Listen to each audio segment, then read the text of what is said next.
இப்ப பங்குனி உத்தரத்துல ராமருக்கு கல்யாணம்னு சொல்றோம் நாம எல்லாருமே. உங்களோட ஜாதகத்தை எடுத்து இந்த ஜாதகம் சத்தியம், பஞ்சாங்கங்கள்லாம் சத்தியம், அதை நான் பொய்ன்னே சொல்லல. அதை முதல்ல மனசுல வாங்கிக்கோங்க. கிரகத்தினுடைய சாரங்கள், நகர்வுகள், லக்னங்கள், முகூர்த்தங்கள் எல்லாம் சத்தியம். அதை எடுத்து ஒருத்தன் சொல்றான் பாருங்க, அவன் ஃப்ராடு. அதுதான் இந்த பிரச்சனையே. அதை எடுத்து சொல்றவாளுக்கு நான் அடிச்சு குறைச்ச. ஜென்ம நட்சத்திரத்துல கல்யாணம் பண்ணக்கூடாது, தெரியுமா இருக்காது? நம்மளோட சொந்த நட்சத்திரம். ஆனா நல்ல லக்னமா இருந்தா கல்யாணம் பண்ணலாம். சீதைக்கு நட்சத்திரம் என்ன? உத்தரம். உத்தர நட்சத்திரம். உத்தர நட்சத்திரம் தானே கல்யாணம் ராமருக்கு. அப்படின்னு தானே இன்னைக்கு நாம சொல்றோம். எதுக்கு இத்தனையும் சொல்றேன்னா, இதெல்லாம் அவ்வளவு விசேஷம். அதுக்காக சொல்ல வரேன். அதெல்லாம் பெரியவா நல்ல விஷயம் தெரிஞ்ச வாழ்க்கை, சாஸ்திரம் தெரிஞ்ச வாழ்க்கை நாம பார்க்கணும். இந்த டிவி இன்னைக்கு ஜனங்களுக்கு மாயையா இருக்கு. எல்லாரும் எல்லாத்தையும் பத்தி பேசுறதுனாலையும் ஒரு குளறுபடி வர. இப்ப நான் டாக்டர்னா டாக்டரை பத்தி தான் பேசலாம். நான் வால்மீகி ராமாயணம் படிச்சிருக்கேன்னா வால்மீகி ராமாயணத்தை தான் பத்தி பேசலாம். நான் வேதாத்தியனம் பண்ணிருக்கேன்னா வேதாத்தியனத்தை பத்தி தான் பேசலாம். எங்களுக்கெல்லாம் எப்படி ட்ரைனிங்னா, நாங்க வேதாத்தியனம் வாசிக்கணும், சாஸ்திரம் வாசிக்கணும், ஜோதிஷ சாஸ்திரம் வாசிக்கணும், பூர்வாபரம் பண்ணி வைக்கணும், இதிகாச புராணங்கள் எல்லாமே கத்துக்கணும். இத்தனை ட்ரைனிங் கொடுத்துதான் எங்களை தாத்தா அப்பாலாம் மேடையில ஏற்றிருக்காங்க. அதனால எல்லா சப்ஜெக்ட்லயும் எங்களுக்கு பேசுற மாதிரி எங்களை தகுதியை வளர்த்து வச்சிருக்காங்க. இப்ப உபன்யாசம் பண்றவால பெரும்பாலானவா நன்னா பண்றவா இருக்கா. ஆனா இந்த சப்ஜெக்டுக்குள்ள வரக்கூடாது. இந்த சப்ஜெக்டுக்குள்ள வந்து இந்த ராமாயண நவாகம் இருக்கிறதுல இது விதிவத்தா பண்றது இங்க நடந்துட்டு இருக்கு. இப்ப வடகுடியில கிருஷ்ணகிரி அண்ணாவை வச்சு 2004 ஒரு ராமாயண நவாகம் நடந்தது. நான் பண்ண என் தம்பிக்கு சோமையாக நடந்தது கேசவ தீட்சிதர். நான் ஆரம்பிக்கிறதே முதல் நாளைக்கு அண்ணாட்ட சொன்னேன். மகாத்மியம் முடிஞ்ச உடனே, அண்ணா எப்படி சொல்றேனோ அப்படி நவாகம் பண்றோம் அப்படின்னு. அவர் என்ன உங்க தாத்தா எப்படி பண்ணுவாரோ அப்படி பண்ணுனார். உங்க ஆத்துல உங்க தாத்தா எப்படி அதுதான் கரெக்ட். நாம பக்திக்காக நாம அப்படி சுலபமாக்கி கொடுத்துருக்கமே தவிர, நம்மாத்துல பண்ணும் போது உங்க தாத்தா எப்படி, ஏன்னா இதுக்கு வைதீகமா பண்ணணும், பூர்வாங்கங்கள்லாம் உண்டு, நாந்தி சிரார்த்தங்கள்லாம் உண்டு. கடைசி நாளைக்கு நவாகத்துல 4 வகையான மந்திரத்தினால ஹோமம் உண்டு. ராம மந்திரம் 4 வகையான மந்திரத்தினால ஹோமம் உண்டு. இத்தனை பண்ணி நவாகம் பண்ணணும்னு இருக்கு. அண்ணா அப்படியே சொல்லிட்டாரு, உங்க அந்த சாஸ்திரப்படிதான் நம்மாத்துல பண்ற பழக்கம், நீ அப்படியே பண்ணு அப்படின்னா. நாம பேசும்போது இன்னைக்கு கதையில மேடை ஏறி பேசினவ அத்தனை பேரும் கதையை சொல்லுங்க, தமிழ் மக்களோட மனித தர்மங்களை சொல்லுங்க. அதெல்லாம் நான் அபிப்பிராயமே சொல்லல. இந்த சிரார்த்தங்கள், கல்யாணம் இதெல்லாம் பத்தி பேசாதீங்க, அபிப்பிராயம் சொல்லாதீங்க. ஏன்னா ஜனங்களை குழப்பாதீங்க. ஒருத்தர் சொன்னாரு, வந்து கேட்கிறாரு கயா சிரார்த்தம், அப்புறம் வருஷம் சிரார்த்தம் பண்ண வேண்டாமான்னு சொல்றாரு ஒருத்தர். கதையெல்லாம் கரெக்டான்னு இதுக்கு நான் பதில் சொல்ல முடியுமா? சொல்லல. அதுக்கு என்ன பதில் சொல்லுங்க? 3 விஷயம் இருக்கு. ஜீவத்தோர் வாக்கியகரணாத் பிரத்யப்தம் பூரிபோஜனாத் கயாயாம் பிண்டதானாச்ச திரிபுத்திரஸ்ய புத்திரதா. ஒரு புள்ளையா பிறந்தா 3 விஷயம் செஞ்சாதான் அவன் புள்ளேன்னு இருக்கு. ஜீவத்தோர் வாக்கியகரணாத், உயிரோடு இருக்கிற காலத்துல அப்பா அம்மா சொல்லப்படி நடந்துக்கணும். பிரத்யப்தம் பூரிபோஜனாத், வருஷம் சிரார்த்தம் பண்ணணும். நாம் உயிரோடு இருக்கிற வேண்டும் சிரார்த்தம் பண்ணணும், அவ இறந்த திதியில. கயாயாம் பிண்டதானாச்ச, வாழ்க்கையில ஒரு முறையாவது கயையில போய் அப்பா அம்மாவுக்கு பிண்டதானம் பண்ணிட்டு வரணும். இப்படி பண்ணினாதான் புள்ளன்னு இருக்க. கயா சிரார்த்தம் பண்ணிட்டாலே சிரார்த்தம் பண்ண வேண்டாம்னு எங்கேயாவது இருக்கா? அதுக்கு மேல இன்னொன்னு சொல்றேன் நான். ஹரே ராம ராம ராம ஹரே ஹரேன்னு ஜெபம் பண்ணுக்கோ, சிரார்த்தமே வேண்டாம்னு. இன்னும் சில பேர் சொல்றா, நீங்க போய் ஒரு 100 பேருக்கு அன்னதானம் பண்ணிட்டு வந்துட்டேன் சார், எங்க அப்பாவோட இன்னைக்கு திதி, அன்னதானம் பண்ணிட்டு வந்துட்டேன் சார் அப்படின்னா. என்கிட்ட கேட்டார், அது சரிதானே? நான் சொன்னேன், 100 பேருக்கு அன்னதானம் பண்ணின புண்ணியம் உங்களுக்கு உண்டு, அதுல குறைச்சலே கிடையாது. அதே சமயம் சிரார்த்தத்தை விட்ட பாவமும் உண்டு. இது தனி லட்சம், அது தனி லட்சம். நீங்க நினைச்சதுக்காக இதுவும் அதுவும் சமமாகாது. இது எப்படியோ இந்த அதுக்கு உதாரணம் சொல்றேன், தகைச்சு போவீங்க. நம்ம சிரார்த்தம் பண்றவாளுக்கு இது தெரியும். சிரார்த்தம் முடிஞ்ச உடனே பிண்ட பிரதானம்னு வரும். 2 தர்பையை போட்டு 3 6 பிண்டம் வச்சிருப்பா. ஏதே ததா உத்கல கோத்ரே அப்படின்னு ஆரம்பிச்சு சொல்லும் போது இப்படி பிண்டத்தை வைக்கணும், அந்த தர்பையில வைக்கணும். வியாகிரபாத கோத்ரே சந்தனு ரூபே அப்படின்னு ஆரம்பிச்சு பீஷ்மர் பண்றார் சிரார்த்தம் அவ அப்பாக்கு. மகாபாரதத்துல அப்படியே இருக்கு இந்த கதை. அவ அப்பாக்கு சிரார்த்தம் பண்றார். இப்படி அந்த பிண்டத்தை வைக்க போற சமயத்துல அவ அப்பா நேரம் வந்துட்டார். இப்படி கையை நீட்டுறார், பீஷ்மர்கிட்ட இப்படி கையை நீட்டுறார். இவர் அவ்வளவு ஸ்ரத்தையா சிரார்த்தம் பண்ணதுனால இந்த கையில குடு பிண்டத்தை நாம என்ன பண்ணுவோம், நாம இருந்தா என்ன பண்ணுவோம், ஓன்னு அழுது அப்பான்னு நமஸ்காரம் பண்ணி எங்கிட்ட அவ்வளவு பாசமா அப்பா நேரையே வந்துட்டாரு எங்க அப்பா சிரார்த்தத்துக்கு போஸ்ட் அடிச்சு விட்டுருவான். பீஷ்மர் எடுத்து பண்ணார், இப்படி இடது கையால அவ அப்பா கைய நகர்த்திட்டு தர்பேல வச்சார். அவ அப்பா சந்தனம் கேட்டார், நானே நேரம் வந்திருக்கேன், என் கையில கொடுக்காம தர்பேல ஏன் வைக்கிற, பூமியில ஏன் வைக்கிற அப்படின்னு கேட்டார்.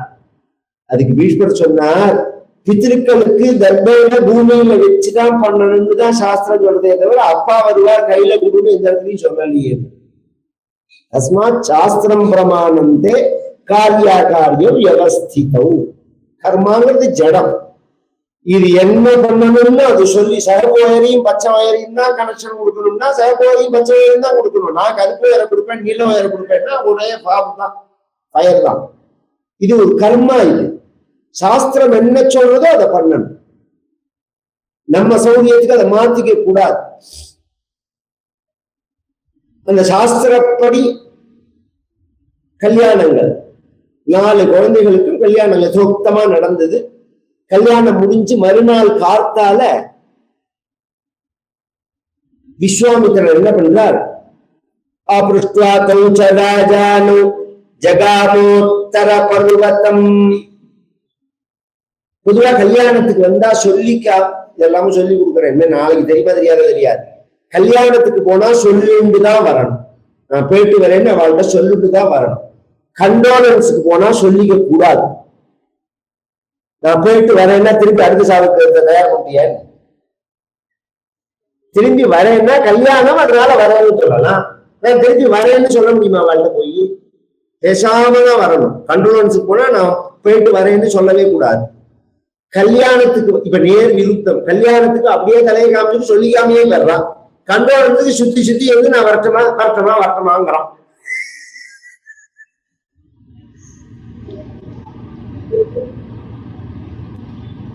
வருஷமானே சொல்லக்கூடாதுங்க. போயிட்டு வரேங்கிற வார்த்தையே வரக்கூடாது. கல்யாணத்துல சொல்லிக்கா சந்தனம் வெத்தலை வாங்கிட்டு புத்திர தாம்பூலம் வாங்கிட்டு தான் கிளம்பணும். அந்த சம்பிரதாயத்துல விஸ்வாமித்திரர் கிளம்புறார்.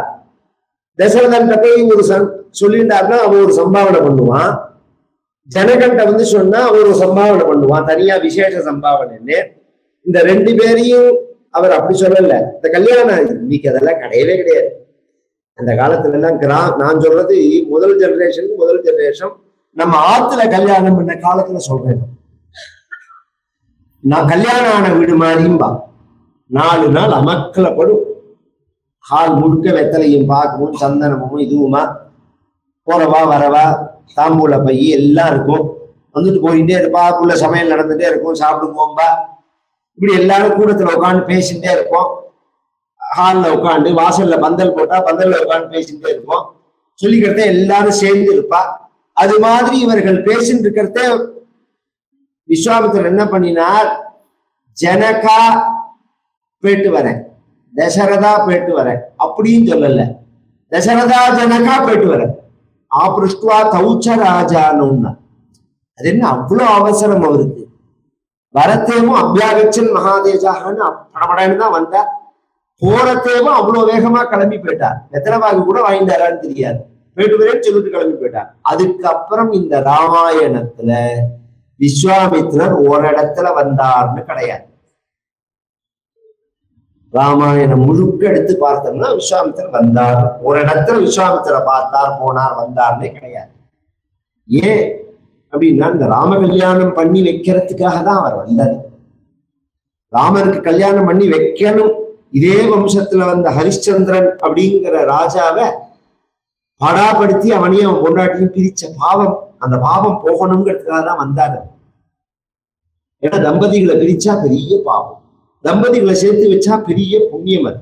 அதை முடிச்சுட்டு அவர் கிளம்பி போயிட்டார். இவர்கள்லாம் மறுநாளைக்கு கிளம்பி 4 நாள் கல்யாணம். பொதுவா 4 நாள் 5 நாள், அது நம்ம டிராவலை பொறுத்து இருக்கு. ஒரே இடத்துல பண்ணினா 4 நாள் வரும் கல்யாணம். நீங்க டிராவல் பண்ணின எல்லாம் அங்கேருந்து வந்துட்டு பிரவிசிய ஹோமம்னு ஒண்ணு பண்ணணும். இல்ல நீங்க ஒண்ணுமே கிடையாது, ஒரே மணி நேரத்துல முடிஞ்சு போகுது எல்லாம், ஒரே மணி நேரம்.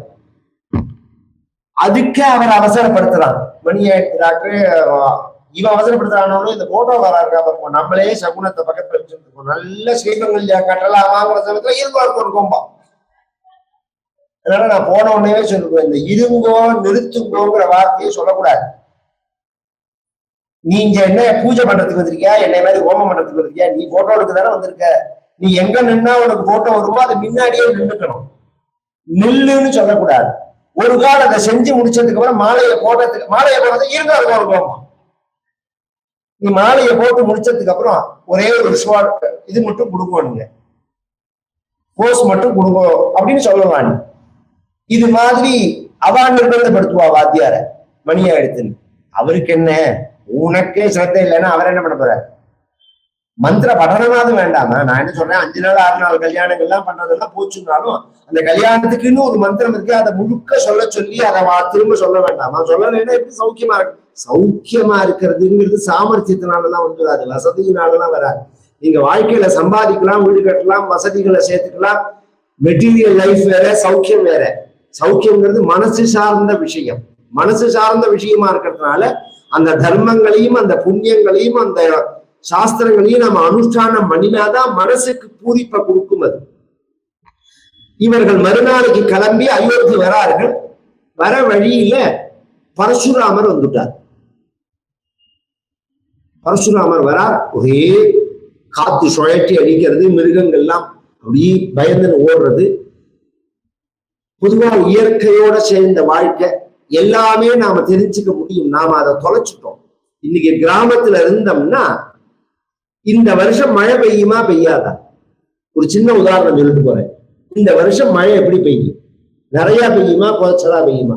வானிலை அறிஞர்கள் சொன்னதும் ஃப்ராடா பண்ணும். அவன் சொன்னதே கேட்க வேண்டாம். ஒன்ன பார்த்தா தெரிஞ்சுக்கலாம். காக்கா கூடு கட்டும். இப்ப இந்த பங்குனி மாசத்துலதான் கூடு கட்டுவது. காக்கா மரத்தினுடைய வெளிக்கலையில கூடு கட்டினா இந்த வருஷம் மழை பெய்யாது. காக்கா இடுக்குல போய் கூடு கட்டினா மழை பெய்யும். 5 மாசம் கழிச்சு பெய்ய போறது இப்பயே தெரியும். அதுக்கு அந்த கிளைமேட். இது மாதிரி உலகம் முழுக்க நாம அப்சர்வேஷன் பண்ணிக்கிற மாதிரி வாழ்க்கை அமைப்பு. ஒரே தட்டானா பறக்கும். தட்டான் பறக்க ஆரம்பிச்சுட்டு மழை வரப்போகுதும்பா. இது மாதிரி நிறைய விஷயங்கள் சொல்லலாம். சாஸ்திரங்கள்லயே நம்ம பஞ்சாங்கத்திலேயே இன்ன திதி இன்ன வாரம் இன்ன நட்சத்திரங்கள்லாம் சேர்றது மழை வருங்கிறதெல்லாம் இருக்கு. பஞ்சாங்க பண்டனங்கள்லாம் அதை வச்சுன்னுதான். சகுனங்களும் அது மாதிரி. சகுனங்கள் முதல்ல துஷகுணமா இருக்கு, அப்புறம் சுகசகுணமா இருக்கு. வசிஷ்டர்கிட்ட கேட்டா ஏதோ ஒரு ஆபத்து வருது, ஆனா அது நல்லதாதான் முடியும்னா பரசுராமர் வந்தார். வந்த உடனே தசரதன் கொஞ்சம் பயந்து போயிட்டான். தசரதன் பலகீனன் இல்லை, பரசுராமர் அது மாதிரி உள்ளவர். அவர் ரிஷியா இருந்து தபோ பலத்தினால பெரிய ஆளா இருக்கிறதுனால அவரை எதுக்கிறது கஷ்டம். சத்திரியர்களுக்கும் அவருக்கு ஆகாது. எங்க சத்திரியர்களை பார்த்தாலும் வெட்டி கொண்டு வரவர். இது அவரோட சரித்திரத்துல உள்ள விஷயம். அதனால இவன் பயந்து மயக்கம் ஆயிட்டான். அவர் வந்த உடனே தேரெல்லாம் நிறுத்திட்டு ராமர் இறங்கி நமஸ்காரம் பண்ணினா. ராமருக்கும் பரசுராமருக்கும் ஒரு சம்வாதம். அத அழகா ஸ்லேடையா மகான் கவிகள்லாம் சொல்லியிருக்காங்க. ரே ரே சத்ரகுலாதமா அடேடேன்னார். ரே ரேன்னா அடேன்னு அர்த்தம். அவர் வயசானவர், ராமன் அப்படி கூப்பிடலாம். நம்ம ராமருக்கு 12 வயசுதான். அதோட அவர் நிறுத்தல சத்திரிய குலத்துல மட்டமானவனே இருந்தார். பேசுறதேவே சில பேர் கிளப்பி விடுற மாதிரி, இந்த கோபத்தை கிளப்புற மாதிரி பேசுவாங்க. அது இந்த டிபேட்லயும் பார்க்கலாம், இன்டர்வியூலையும் பார்க்கலாம். அதை நாம சமாளிச்சு வெளியில வரணும். ஆனா பதில் கரெக்டா இருக்கணும்.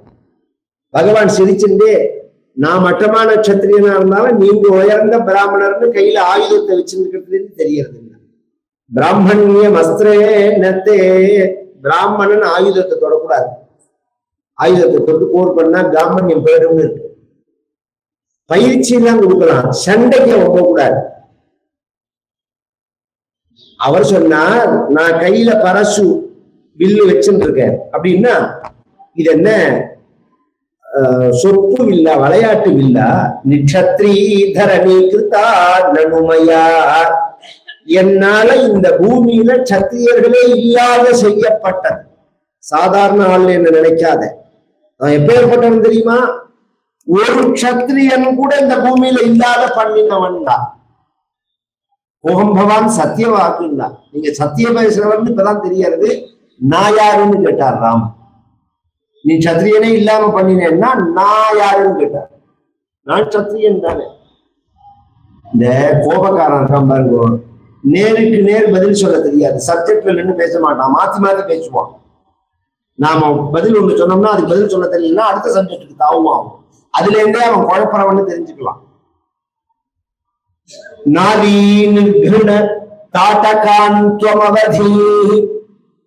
நீ நான் யாருன்னு கேட்டா நீ மட்டமானவன் தான்.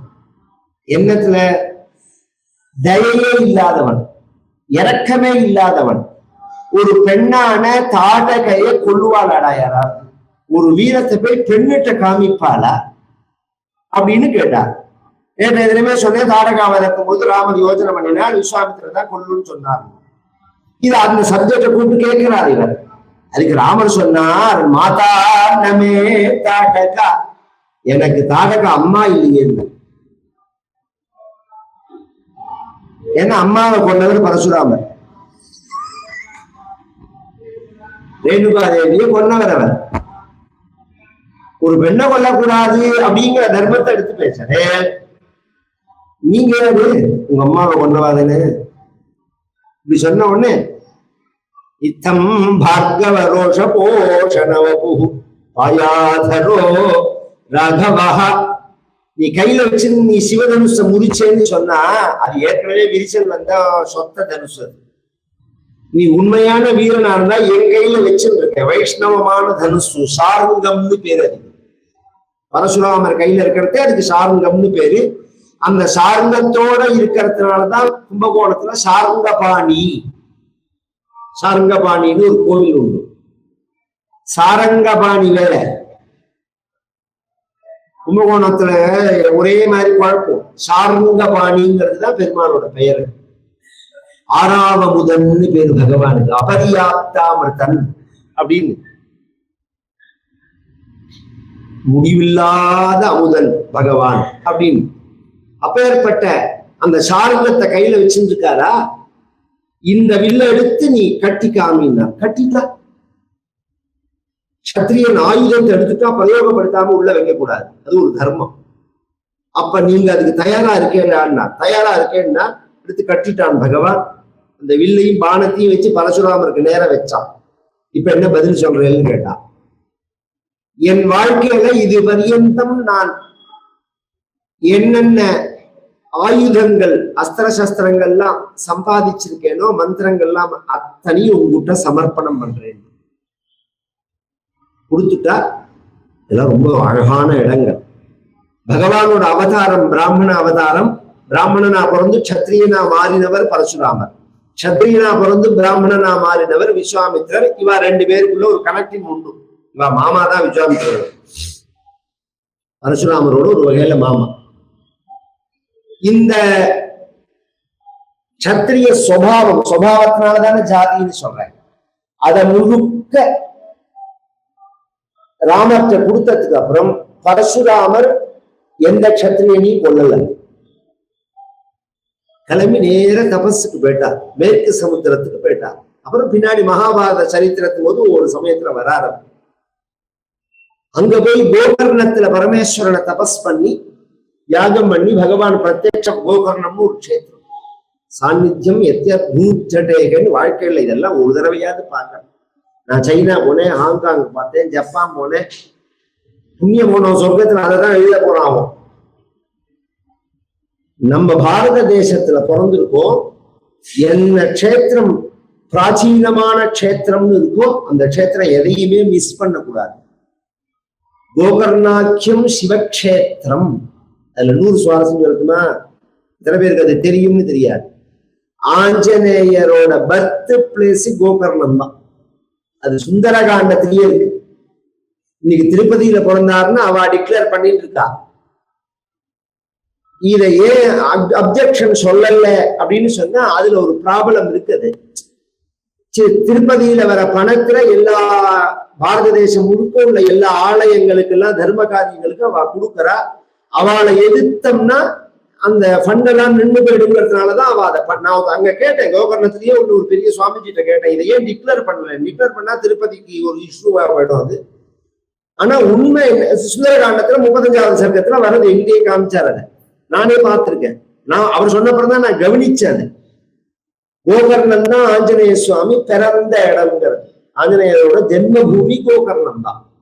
அந்த கோகர்ணம் அப்படிங்கிற க்ஷேத்திரத்துல போய் தபஸ் பண்ணி பகவான் பிரத்யட்சமாயி எனக்கு இது மாதிரி ஒரு 108 சிவாலயங்களை ஸ்தாபிக்கிறதுக்கு ஒரு பூமி வேணும், பவித்திரமான பூமி வேணும்னு சொல்ல, இந்த மேற்கு தொடர்ச்சி மலையிலேருந்து உன்னோட பரசுவை விட்டு எரி அப்படின்னு பகவான் சொல்ல, சமுத்திரத்தை நோக்கி விட்டு எரிஞ்ச உடனே சமுத்திரம் உள்ள போயிடுத்து. நடுப்புல கிடைச்ச பூமி தான் இன்னைக்கு கேரள தேசம்னு நாம சொல்றோம். ஆனா எல்லாரும் சொல்றது மலையாளம்னு சொல்றோம். அதுவே முதல்ல வார்த்தை தப்பு. மலை அப்படின்னா எல்லாருக்கும் அர்த்தம் தெரியும். ஆழி அப்படின்னா கடல்னு அர்த்தம். மலைக்கும் கடலுக்கும் மத்தியில உள்ள பிரதேசங்கிறதுனால மலையாழி. மலையாளி இல்ல, மலையாழி. ஆயுநித கண்ணான் இது பரசுராமரால ஏற்படுத்தப்பட்ட க்ஷேத்திரம்.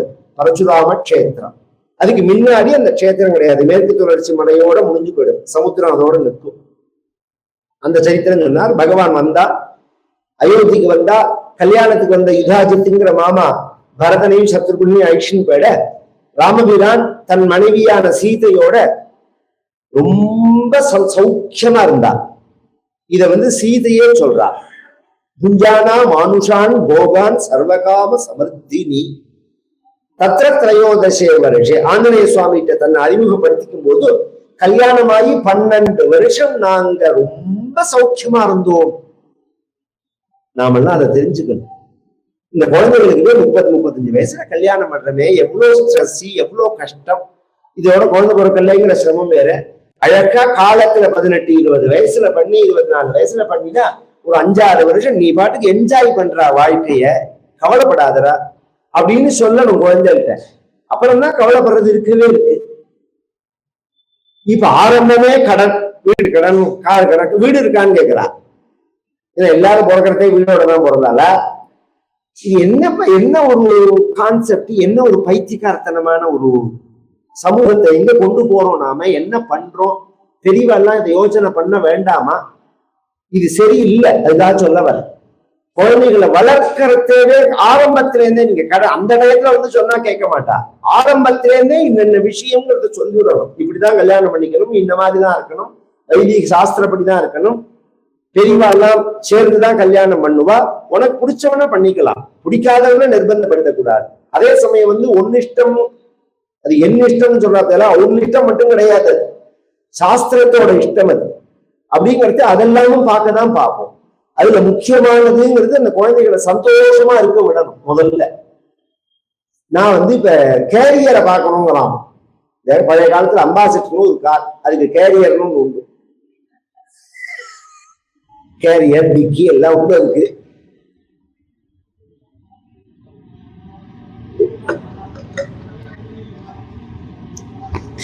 நீங்க 50 வருஷம் முன்னாடி சொல்லும் போது ப்ராப்ளம் இருந்தது. எல்லாருமே கஷ்டத்துல இருந்தா ஃபர்ஸ்ட் ஜெனரேஷன் வெளியில படிச்சு குடும்பத்தை ஒரு நிர்வாகம் பண்ணிட்டுதான் கல்யாணம் பண்ணிக்கணும். இப்ப அப்படி இல்ல. ஒரு குழந்தை 2 குழந்தை இருக்கா, அப்பா அம்மா சம்பாதிக்கிறா, குழந்தைகளும் படிச்சு முடிச்சுட்டு வேலைக்கு போறது. பெருசா இப்ப என்ன இருக்கு? வேலைக்கு போனா அதுக்கப்புறம் 4 வருஷம் கழிச்சுதான். ஏன்னா வேலை எனக்கு ஸ்ட்ராங் ஆகணும். நான் இப்பதான் ஸ்ட்ராங்கான வேலையே கிடையாது. எந்த வேலைக்குமே நித்தியகண்டம் பூர்ணாயுசு தானே. அப்படி இருக்கிறத நீங்க என்ன பண்ணுவீங்க? இதெல்லாம் நான் எங்க தாத்தா ரொம்ப அழகா சொல்லுவேன். நான் வேலைக்கு போகணும் எங்க தாத்தா சொன்ன போது 1960 அவர் சொன்னார். அப்ப சொல்றார் நான் வேலைக்கு போகணுங்கிறான், கல்யாணம் பண்ணிக்கிறோங்கிறான். இது எங்க இருந்து வந்தது புத்தின்னு தெரியல. இன்னைக்கு இதே அப்ப அந்த காலத்துல எல்லாம் நதி குறவர்கள் இது மாதிரி எல்லாம் உண்டு. நிறைய பேர் இருப்பா, தம்மங்குத்தாடி இவெல்லாம் இருப்பா. இவெல்லாம் கல்யாணம் பண்ணி சௌக்கியமா இல்லையா? அவெல்லாம் இல்ல வேலைக்கு போகணும்னு தீர்மானம் பண்ணி தான் கல்யாணம் பண்ணிட்டானா சௌக்கியமா? எல்லா கிராமத்துல இன்னைக்கு அப்படிதானே இருக்கும். எல்லாரும் வேலைக்கு போறதுக்கு முதல்ல அதுவே பைத்தியக்கார கான்செப்ட். படிச்சு வேலைக்கு போகணும்னா எல்லாரும் வேலைக்கு போயிட்டோம்னா அப்புறம் பாக்கி உலகத்தோட இயக்கம் எப்படி இருக்கும்?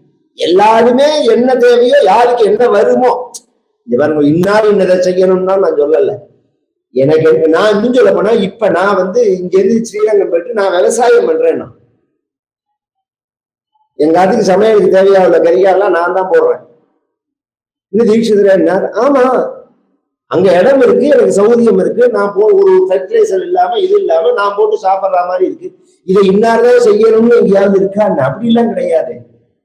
அப்படி எதுவுமே கிடையாது. எந்த தொழிலா இருந்தாலும் யார் வேணாலும் செய்யலாம். அவாவாளுக்கு என்ன விருப்பமோ அதை செய்யணும், ஈடுபாடோட செய்யணும். இன்னொருத்தரை டிபெண்ட் பண்ணி இருக்கக்கூடாது. வேலைக்கு போறதுதான் வாழ்க்கைன்னு நினைச்சா அப்படி எல்லாம் அது தெரியறதே. மேல மேல படிப்பு ஏற ஏற ஹோப்பு குறைஞ்சுட்டே வருதே. ஹோப்பே இல்லையே. அப்ப நாம தயார் பண்ணும் போதே குழந்தைகளை இதுக்கு தகுந்த மாதிரி சுயசார்போட இருக்கிற மாதிரி தயார் பண்ணணும் குழந்தைகளை. என் குழந்தைகள் அப்படிதான் நீ வேலை இருக்கு வேலை இல்லை. எங்க தாத்தா சொல்லுவார், எங்க படிப்புக்கும் உங்க படிப்புக்கும் என்ன வித்தியாசம்னு ஒரு வார்த்தையில சொல்லிட்டு போவார். நாங்க படிக்கிற காலத்துல நாளைய பத்தி நாங்க கவலைப்பட்டதே கிடையாது. இன்னைக்குமே வைதிகா, இன்னைக்கு வைதிகம் வரும், நாளைக்கு வராது. நாளைக்கு இருக்குமான்னு தெரியாது. வைதிகம் என்ன ஒரு வருஷம் ப்ரோக்ராம் கேலண்டர் அடிச்சு கொடுப்பா. இருந்தா இருக்கும், இல்லாம போனா போகும். யாராவது ஒத்தராது கவலைப்பட்டிருக்கணும்? அன்னைக்கு கூலி வேலை செய்யற யாராவது கவலைப்படுறாளோ? அந்தந்த தொழில் செய்யற வந்தா செய்வோம். கிராமத்துல ஒரு வச்சனம் உண்டு, வந்தா குடிச்சு சாப்பிடுவோம், இல்லைன்னா கரைச்சு குடிப்போம். அந்த மாதிரி வாழ பழகிக்கணும். இப்படிதான் இருப்பேன் அப்படிங்கிற மாதிரி எல்லாம் கொண்டு மாட்டி விட்டு குழந்தைகளை, இந்த குழந்தைகள் ரொம்ப சௌக்கியமா இருந்தா அதுக்காக சொல்ல வரேன். தயாசராஜரிஷி சுதோபிதா மயா சமே இவானே உத்தம ராஜ கன்யயா அதீவ ராம சுசுபேதிகா மயா விபுஸ்ரீயா விஷ்ணுரிவாமரேஸ்வர. அதுக்கு அடுத்தது அயோத்தியா. இதோட பாலகாண்டம் முடிஞ்சுடுத்து அயோத்தியா காண்டத்தை ஆரம்பிக்கிறார் லவகுஷர்கள் பிரார்த்திச்சன். என்ன காரணம்னா, ஒரு சிஸ்டம் ராமாயணத்துல சொன்னா பாலகாண்டம் மட்டும் தனியா சொல்லலாம். அயோத்தியா காண்டம் ஆரம்பிச்சுட்டா பட்டாபிஷேகம் சொல்லிதான் நிறுத்தம். இது ஒரு தர்மம்.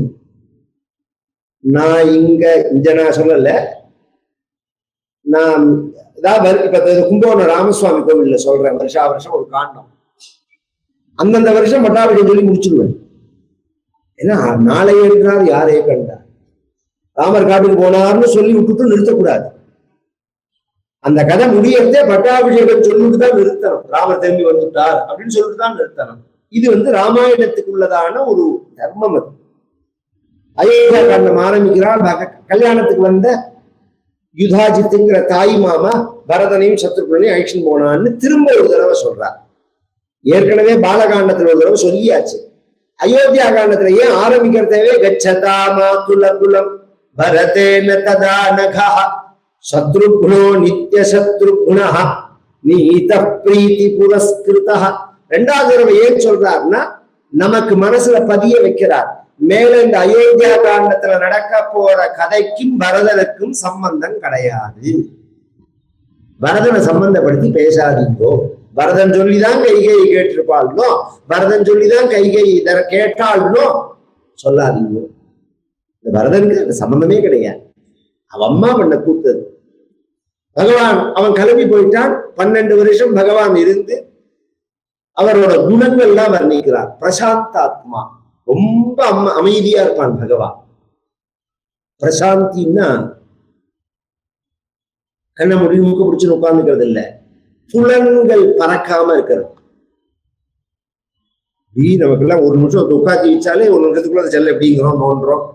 இப்ப இந்த கரையில உள்ளவாளுக்கு மனசு எப்படி பறக்குங்கிறதுக்கு உதாரணம் சொல்றேன். நான் இந்த பூமாலையை நான் யார் முன்னாடியாவது வச்சுட்டு கதையை முடிச்சேன்னா முடியறதே பார்த்தா அட்டோத்திரம் பண்ற மாதிரி பிச்சு வச்சிருப்பாங்க. அந்த லெவல்ல தான் அவளோட மனசு இருக்கு. பேசாம இருக்கணும், எங்க இருந்தாலும் புலன்கள் அடங்கணும். சதுநித்தியம் பிரசாந்தாத்மா மிருதுபூர்வம், எப்போதும் சாஃப்டா தான் பேசுவர். யாராவது கத்தி பேசினா ராமர் பதில் சொல்ல மாட்டார். உச்சமானோபி பருஷம் நோத்தரம் பிரதிபத்தியது. ஏன் கத்திரவனுக்கு சுவாதீனத்தில் இருந்து அவன் கத்தல். அப்ப நாம பேசினா அவனுக்கு புரியாது. கத்தினா கத்திட்டு போட்டோன்னு பேசாம இருக்கும். கத்தி முடிச்ச அப்புறம் தான் சொல்லுவேன். யாராவது சின்ன உதவி செஞ்சா வாழ்நாள் முழுவதும் மறக்க மாட்டார். எத்தனை இடைஞ்சல் பண்ணாலும் ஞாபகம் வச்சுக்க மாட்டார். உபகாரம் பண்ணினா மறக்க மாட்டார், அபகாரம் பண்ணினா மறந்துடுவார். எவ்வளவு பெரிய பிஸியான டைமா இருந்தாலும் மகான்கள் பெரியவர்கள் யாராவது இருந்தா அவர்களுக்கு கொடுக்கிற மரியாதையை கொடுக்காம இருக்க மாட்டார். இது மாதிரி புத்திமான், ரொம்ப புத்திசாலி, மதுரா பாஷி. யார்கிட்ட பேசினாலும் நாம பேசுற வார்த்தைகளால அவளுக்கு சந்தோஷம் கொடுக்கிற மாதிரி உள்ள வார்த்தையை தான் பேசுவோம். அவளுக்கு வருத்தவர் அப்படிலாம் பேச முடியுமான்னா, நான் கதை முடிஞ்சு அன்னைக்கு காலத்தால கதை முடிஞ்சு குரோம்பேட்டை போறேன்னு வச்சுக்கோங்களேன். தீட்சிதரே பார்த்து போகணும்னா அது நியாயமான விஷயம். நான் எத்தனை மணிக்கு போவேன்னு கேட்பா என்கிட்ட. இங்கேருந்து என்ன ஒரு 1/2 மணி நேரத்துல எல்லாம் போயிடுவேன், 3/4 மணி நேரத்துல போயிடுவேன் அப்படின்னு ஒரு உதாரணத்துக்கு சொல்றேன்னா, அப்படிலாம் போக முடியாது, ஒரே டிராபிக்கு. உன்னை யாராவது கேட்டால போற எனக்கு தெரியாத, ஒரு நிமிஷம் யோசனை பண்ணுங்க. இது மாதிரி ஒருத்தர் சொல்றதே அதுக்கு அவளுக்கு எதிர்மறையா சொல்றது, அவ மனசை பத கேட்கறது, பயப்படுற மாதிரி பேசுறது, இதை முதல்ல விட்டுடணும். நம்மளை கேட்கவே இல்லை, நாம போகவே போறது இல்லை. கேட்டாலே ஜாக்கிரதையா தான் பதில் சொல்லணும். எதை சொன்னாலும் இது மாதிரி அச்சான்யமா சொல்றது. நான் இது மாதிரி இந்த காரியம் பண்ணலாம், அங்கெல்லாம் போயிடாதீங்கோ, அந்த காரியங்கள்லாம் பண்ணாதீங்க, எல்லாம் தெரிஞ்ச மாதிரி பேசுறது. அதுக்குதான் ரொம்ப கோபம் இருக்கு. எல்லாம் தெரிஞ்ச மாதிரி எல்லாரும் பேசுறது. நாம பேசினா அந்த வார்த்தைகளால அவ மனசு வருத்தமே படக்கூடாது.